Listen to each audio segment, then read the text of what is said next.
I am the devil. Nah, I'm just playing. I'm playing devil's advocate today. So we're going to look at the NFC East team that is last remaining, the Philadelphia Eagles. Well, wait. I'm a fan of the Eagles. What are you doing? A bit of self-scouting here. We're going to evaluate the roster, give the best case and the worst case scenario on how the players, starters, and some of the backups are slated to play, or how we think they're gonna play.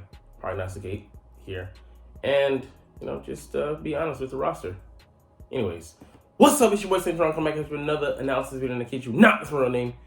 Little news, at the end, but will you even be watching it? Who knows? But I doubt it. Anyways, let's scroll down and get to this Eagles roster. Oh, where are we, bro? All right, here we are. The Philadelphia Eagles. So we'll start with the all-important position, quarterback, Jalen Hurts. We'll do the best case, which is most likely the most realistic, and then the worst case, something that could happen. Yeah. So Jalen Hurts, he was I don't say all world. He was very, very good. He was great last year. Best case scenario, he has maybe 3,000 yard receivers. He rushes for about 600 or so yards, and perfectly plays that read option, and keeps himself out of harm's way, and stays healthy throughout the majority of the season. He's missed I think 2 games in the past 2 seasons, 2 games in 2022 and 2 games in 2021. So, he might be just slated, to sign up for him missing a couple games each and every year. But hopefully he can stay healthy. Passes for 3,500 plus yards, pushing 30 TDs. I would love to see that, especially if Dallas Goedert was able to stay healthy this season, and he's able to earn All Pro honors again, and push to go to the Super Bowl.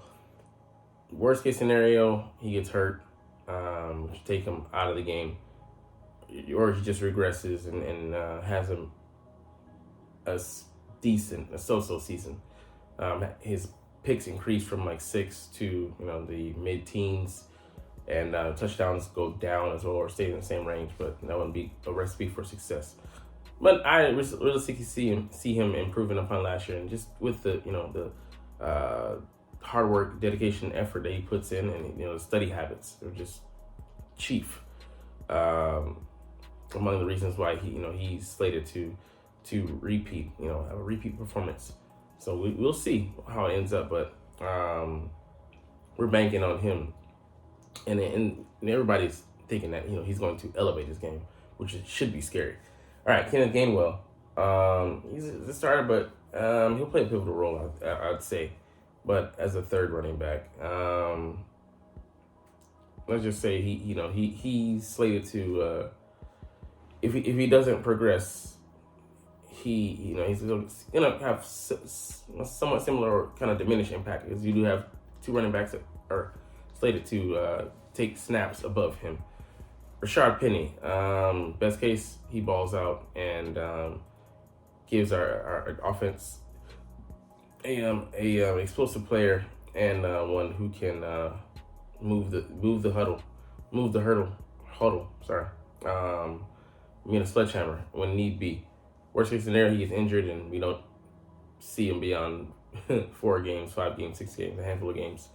Also, DeAndre Swift, best case scenario, he's able to come in and mix it up, throw off the prognosticators for the defense. So, it's a run, it's a pass, be a versatile weapon for us, and show up in the screen game, downfield on wheel routes and Texas routes, and add that dimension that we were sorely missing last year.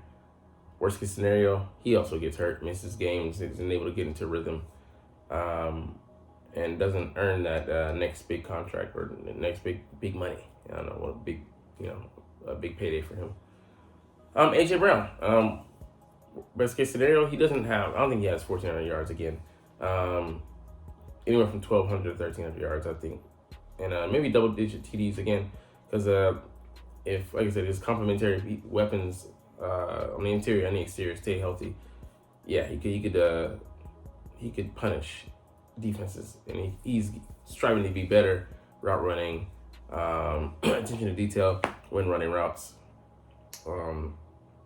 stimming and things like that. Hand usage, hand fighting. So I mean, yeah. Worst case scenario, he gets injured and he's off the slate, or he gets frustrated with his role in the offense, targets per game. As we saw a little bit of frustration last year, not too much though. Devontae Smith, best case scenario, he has somewhere around the same number of yards, maybe a little bit more, and because AJ's come down a little bit, and he dips into that double-digit touchdown territory. Truly learn how to become a weapon in the red zone using his quickness, his speed, his ballerina-like agility. Worst case scenario, he gets hurt because he has a thin frame, and it holds him out, and he also gets pressed and isn't able to escape the jam. But I do believe he's working on that in the offseason. So realistically speaking, it's gonna be even more of Demon Smith, the Slim Reaper. All right, Quez Watkins, this is an easy. Best case scenario, he's able to settle into the slot, win that job over Zacchaeus Olamide, and cement himself as a solid wide receiver, earn all 50 of those targets coming his way, and able to not allow defenses to key in on A.J. Brown or Devontae Smith and give us a third credible threat at receiver, and truly be one of the key pieces to diversify in this offense. Worst case scenario, he regresses even from last season, drops more balls, more consistent, lack of focus, doesn't improve on his route running, didn't up his strength in the offseason, and gets replaced by Olamide and put on the bench to serve as a replacement for Devontae Smith or A.J. Brown in the event they were to go down. All right, Dallas Goedert, best case scenario, he gets 1,000 yards. He's running with receivers right now because he's trying to get even better as a route runner, even though he already is pretty good, which should be scary again for the league. And he also improves in the blocking game. They will become even more of a dual threat blocking tight end. And he is able to focus in on some of the minor details that will help elevate him to maybe number 2 tight end behind Travis Kelce. Worst case scenario, he gets hurt again, or and defense just play him, super tight. Don't give him a lot of room to operate, and they deploy, talented secondary guys or linebackers that are able to match him stride for stride. All right, Jordan Mailata, best case scenario, he goes out and even continues improvement. People forget that he just came over from I think New Zealand or Australia, one of the two. They want to say New Zealand, and it's the first time playing football was here, not just at the amateurish level or at first time playing as a pro, first time playing professional football. No, first time playing football. Period. So he still has a lot of room to grow. Can get rid of some of the errors. Even though I believe his shoulder injury in week 4 suffered against the Jaguars. I mean, he dove to try to stop the safety from going in for the pick six, which you got anyway. Hampered him until he was able to build up his strength enough. His body recovered enough that he was able to have strength again in his arms, his shoulders. So he continues ascending. He focuses even more so on how the finer points of being able to stop his opponent's momentum, play under more control. He was a Pro Bowl alternate, so he can get better. Worst case scenario, he regresses and he is pushed around there on the edge. Don't see that happening, but yeah, because he's only 26, he's still an ascending player. And Dickerson, best case scenario, he is able to finish the majority of all the games, and he continues to get up his strength and avoid injury like he did at Alabama. Worst case scenario, he gets set back. Those minor injuries become major ones, and they continue to chip at his playing time, and he misses time. But yeah, he can still get better as well. He's an improving guy. He made the Pro Bowl last year, though. So, that was a very positive step. Jason Kelce. Did I say Jason? I mean Travis with tight end. Jason Kelce, best case scenario, he doesn't miss a beat. Picks up right where he left off last season and continues to be one of the best interior linemen and best centers in the game. Worst case scenario, he gets hurt, or his age finally catches up to him, and his physical tools start deteriorating at a rapid rate, which it could very well happen. With a lot of these guys, I don't see them having career years again. Even if we get just a 90% or 85%, even a 75% Jason Kelce from last season, that's still an upgrade over most teams' center, and a damn good one. So I'll take that. All right, Cam Jurgens, right guard. Best case scenario, he comes in and we don't miss a beat at right guard with Isaac Seumalo moving on to the Steelers for a 3-year, $24 million contract.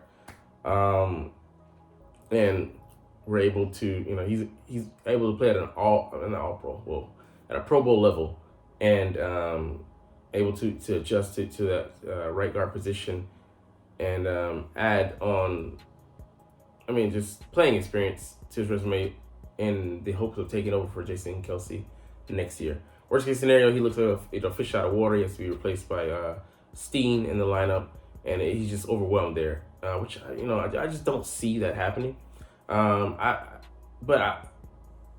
Realistically speaking, I would say he could play somewhere in between All Pro and an above average starter. So even if he's just above average, we don't need him to be an All Star there because the line is tremendous. So we just need him to play and grow alongside the guys. He's sandwiched in between potentially two all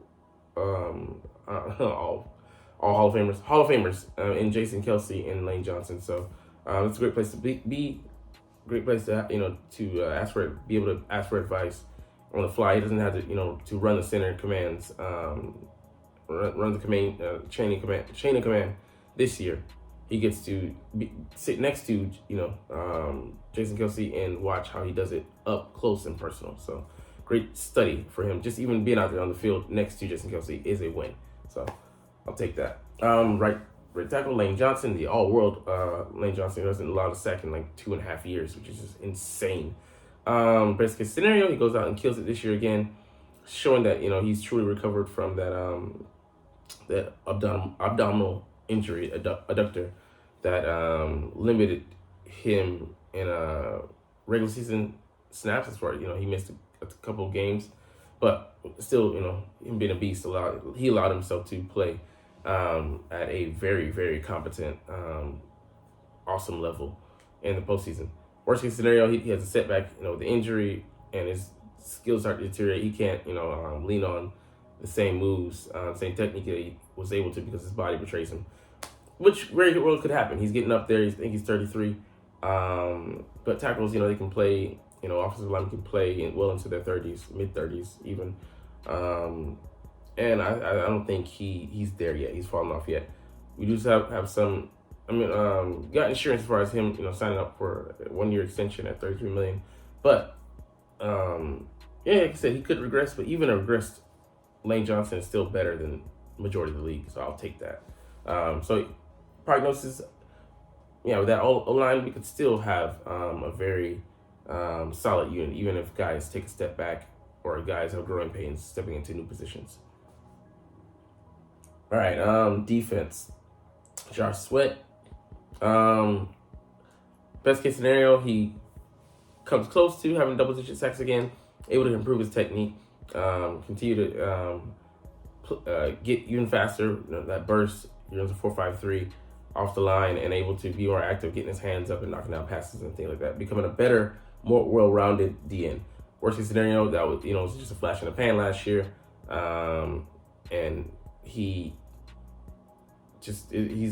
not able to to time things great, and he looks like a decent option, but not a burgeoning star. I think he's gonna have a setback as far as not setback, but caution. He's not gonna have 11 sacks again. But that being said, as long as he's active, the run game, pass game, fighting through through tackles to affect the run game, which he's been decent, more than decent. He's been good, But if he can become, the elite at that, working on, like I said, all rounder, working on all aspects of his game would be best.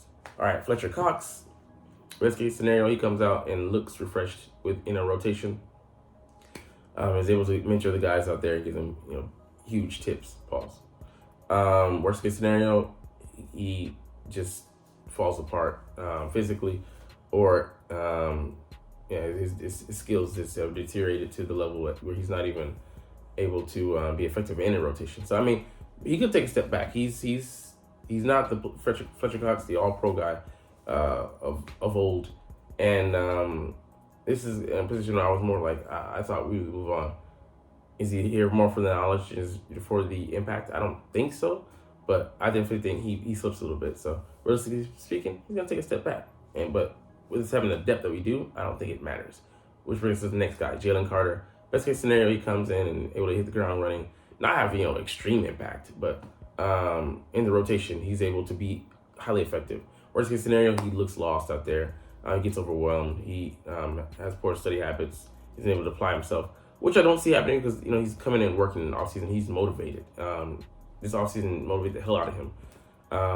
With him falling in the draft, and then the doubters and all the rumors and things like that behind the scenes, he just is he's on a mission to prove that he was worth it, and he definitely wants to play for the guys. I mean, he has a lot of his former teammates around him. So, strong side linebacker Hassan Reddick, our rush linebacker. He comes out and he's able to not duplicate the season, but still get around 11, 12, 13 sacks, and he's still terrorizing people out there on the edge. Worst case scenario, he takes a step back and people really game plan for him and take him out the game, and the other pieces aren't able to shine, so it dulls his impact. Like I said, I don't see him having the same number of sacks because people now they're not going to be sleeping on him at all. But I just think with him, people not being able to chiefly focus in on him with the number of guys we have in waves and just the number of weapons we have, they're not going to be able to chiefly focus in on him. So he'll be let loose at times, and we'll see. It all depends on the guys around him. And who we're not mentioning here, Nolan Smith. Best case, he's able to exceed his college production. Worst case, he's on a learning curve, which I think it could be somewhere in the middle of that. I think because like I said with the other guys, it's not dependent solely on him. We're not really counting on him to save us. He doesn't have to come in and play hero ball. He gets to come in and play a role. So if he can just come in and acclimate to that, and they can slowly add more to his plate, not have to expect him to play joker role immediately, and be great at everything, then I think he'll have a good, solid to potentially great season. Brandon Graham as well. If we ideally, he's able in best case he's able to produce at a high level clip rate on a diet, basically in a rotation. Worst case, he shows his age. But yeah, he's getting up there as well. He's 35. So, like I said, the key to this is rotating the guys. How fresh are you able to keep everybody, especially by the end of the season and going into the playoffs will be key. Moving on to Nicholas Morrow, our new outside linebacker projected here. I don't know if he'll be a man in the middle. I think he'll be outside. Best case scenario, he continues where he left off last year with the Bears. Comes in, has an impact. He's able to, he's not one of the main guys out there trying to shine, so he doesn't have to play, farm the next man's land, and he's able to just pick his spots, play behind that line, play fast, play under control, and pass defense, rush defense, and a little bit of moonlighting as a rusher, and picking spots at times, rushing the passer selectively. But worst case scenario that he gets overwhelmed, we have injuries, and he has to do more than originally planned. But I don't see a guy I think he's slightly, even there was slightly, he's an ascending talent. So we'll see how the production comes out. Even though I think his production will take a step back this year, but he can still have a greater impact.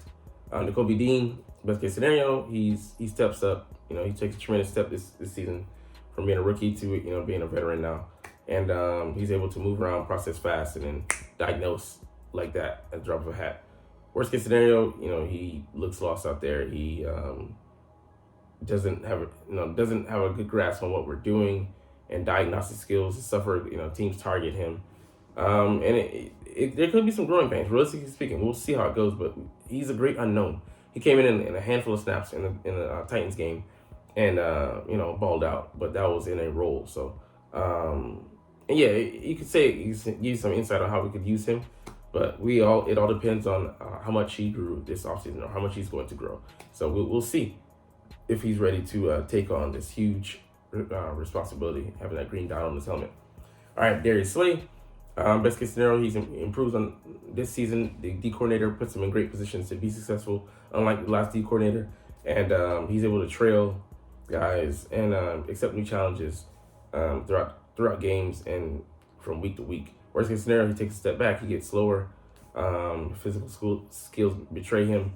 His eye discipline is bad. He starts getting sloppy. But I don't see that happening. Like I said, a lot of these somewhere in the middle. Maybe not having the production and lockdown ability that he had last year. With being slipping a little bit, and then the new chemistry has to work with a whole pair of new safeties and starting safeties. Them having his back. They don't communicate, so the communication is going to be key in the secondary. Moving on to James Bradbury, same thing. Best case scenario, he picks up right where he left off last season. Has a quarterback rating allowed of like 50 or below, and continues to get better. Finer techniques. He looks swole this all season. And worst case scenario, the hype, like what we saw in the Super Bowl was what he really is. He gets grabby, isn't able to trust the guys. That are playing behind him, who are supposed to have his, cover his ass, and he gets exposed. But I don't see that happening, even though he's a year older. He might end up being the better corner this year. We'll see. Also, he didn't travel, I don't think, that much, just slightly. And his technique is pretty good though, for a slower corner. So I'm interested to see kind of like what role they give him this season. I mean, he's a bigger corner out of the two, and I'm excited. But Avonte Maddox, best case scenario, he stays healthy. And he has requisite talent. Worst case scenario, like last year or worse, he gets injured and compromises our defense, because without him, the chess piece, we don't have guys in the slot nickel to cover those quick fast guys. Guys also that are able to be versatile and move into the slot, so we get exposed there. Reed Blankenship. Best case scenario, he steals a job and continues to grow, mature, and locks down position there in tandem with most likely Terrell Edmonds. Worst case scenario, he does start, but he's not able to take the next step. His talent level was just at a free agent, and it was just people didn't game him from last year. So, but I don't see that happening. Like he's a smart guy, he's an intelligent guy. He plays under great control and showed a lot of maturity last year. So I think he can really build off of that. And even whatever role, if it's a 3 safety set or he's a starter, he's going to come in. Him coming off the bench and being effective just showed a lot, which is really hard to do. So I think he steps up this year, even if he has a minor role. All right, Terrell Edmonds, best case scenario, he comes in and having 2 lockdown corners, frees him up to play free, no pun intended, and make plays, be even more dynamic, and he gets his hands on more balls and matches his career total of picks, with 5, or he's just very active. Worst case scenario, he looks lost out there, too much on his plate, other guys get hurt. He doesn't know the guys, so he has to play kind of out of position, and without that trust, things fall apart. So I think he's gonna add a lot. He can add a lot realistically to this defense, and him being a veteran, big size. He's a more than decent hitter. He's in the right positions. He runs a 4.47, so he's not slow. So we'll see how he's able to use that veteran wow that he has. Very solid player in Pittsburgh, and the last solid player we got from the Pittsburgh Steelers, Javon Hargrave, extended when he got here. So hopefully you can get the same trajectory from Terrell Edmonds. But that does it for the roster. I'm not going to do kicker or punter because moot point. Anyways, let's look at a couple things around the league. Josh Sweat commented on Jalen Carter and Noah Smith, saying that, man, they came in and they have a tremendous work ethic. So that's great to hear, that they're not slacking, that they're, most likely asking the guys for questions, asking them for information, trying to, glean tips. Because, I mean, like, they both have mentors at their positions that have, won championships, that have, they've been where they are. Brandon Graham can mentor Nolan Smith, as well as Josh Sweat, and Milton Williams, Jordan Davis as well. Even though he's a second-year player, he knows more than Jalen Carter. And also Fletcher Cox, the 6-time Pro Bowler, can, give them some direct knowledge and advice, from the small things to the big things on life in the NFL, and also life in the interior or the exterior. How do you get into QB's head? How do you punish people for oversetting in their pass set? I mean, there's so many things that they can learn, and they look like they've brought their lunch pails and they're ready to come in and glean. So excellent from these guys. But yeah, I mean, it's to be expected. I mean, they have their comrades around them from Georgia as well. So setting that atmosphere, from guys from winning programs, which is how we set out to do, get guys that have already won championships, have a winning pedigree, and bring them in so we can add to this roster, even though they might have youth, might be a little bit immature or inexperienced, but there's nothing like passion. All right. Things around the league here. JJ Watt's little brother took a pool plunge cleaning. Hey man, don't jeopardize your season, bro. Have somebody clean that shit for you. Elijah Moore, slot receiver from the Jets, moved to Cleveland. Says it feels good to be wanted. Yeah, man. But will you even be there? I mean, they're talking like you are, but there's so many slot receivers. They have so many guys that play the same position, have the same skill set there. So they have to cut the fat, and we might be able to benefit with that.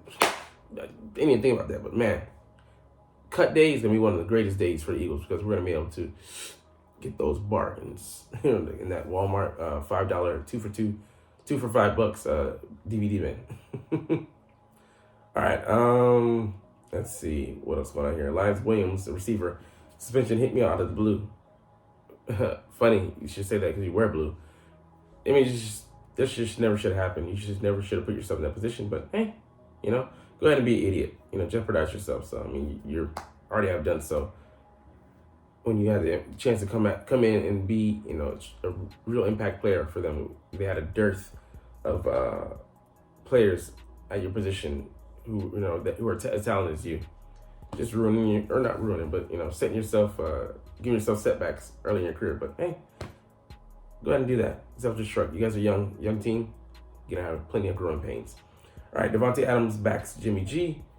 I love him to death, he says. I mean, bro, you don't have a choice. Aaron Rodgers, he got you up out of there to the Raiders. You got paid, which just showed you went there to to get paid, and thought you're gonna be playing with Derek Carr long term. Writing was on the wall past couple seasons. You thought that guy was gonna still be there. So I mean, get your money, but don't be self-deluded. Yeah, and that's it for the news. We can look into retire. Jefferson retiring, going into scouting. That's great. Kenny Pickett, is a born leader. Cool, but you guys go out there and prove it. Anyways, that's all we're gonna get into today. But anyways, yeah, you're not even watching though. But it's all good, because as always, it's fly, Eagles, fly, and let's motherfucking go! Like, comment, share, and subscribe if you like. Thanks for watching. Check me out at Cintron, Cintron Anime, Cintron Life, or Cintron Laughs, or other social media.